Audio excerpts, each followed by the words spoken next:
Welcome to episode 8 of the Break It Down series. If this is your first time joining me here, this is a series where I take a look at specific scenarios. I'll share with you my thoughts and try to break it down in terms of either solutions, possible questions, and things like that. So let's take a look at what we have for today. We have several teams, squads, that works on the same product.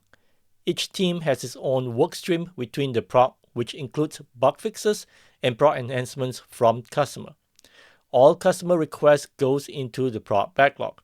What should we do with customer requests that are not considered to be implemented by our team? So the image that pops up in my mind is the following, where we have a backlog where it contains everything, where we got customer requests, we got enhancements, we got bug fixes, we got things going on, everything in one backlog. And out of the backlog, then the team pull work out into the specific sprint. So each team have their own sprint backlog.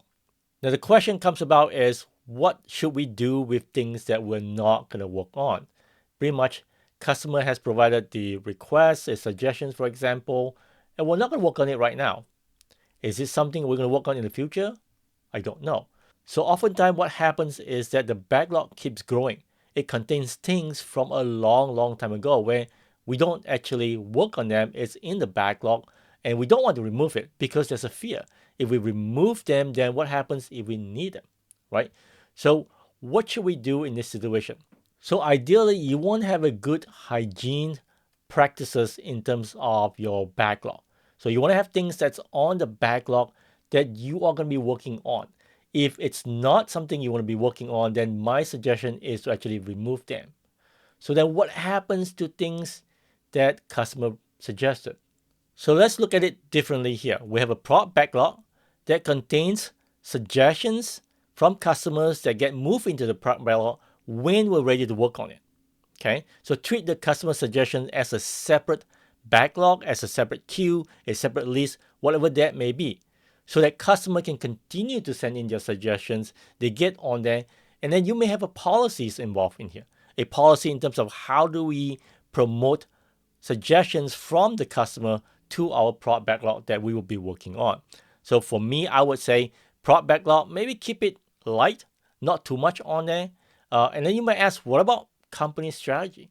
I think kind of similar things as well. Only put stuff in the prod backlog that you know that we will be working on. Not too far away, maybe about, I would say, a year worth of work. Again, with the intention of prod backlog that's on the high end of the top of the list is some things that we'll be working on right now.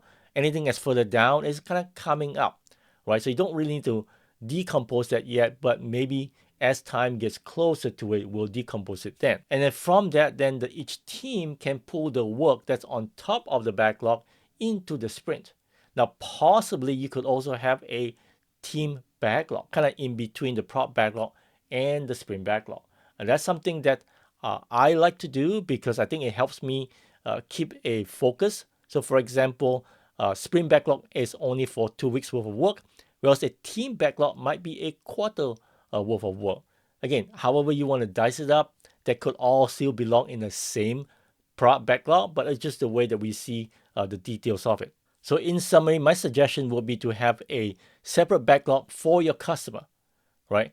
And then have policies where we can promote stuff from the customer suggestions into a prod backlog. So another reason for suggesting that is because your customer suggestions may not be aligned with where your company strategy for the prod may be. So this allows us to manage that.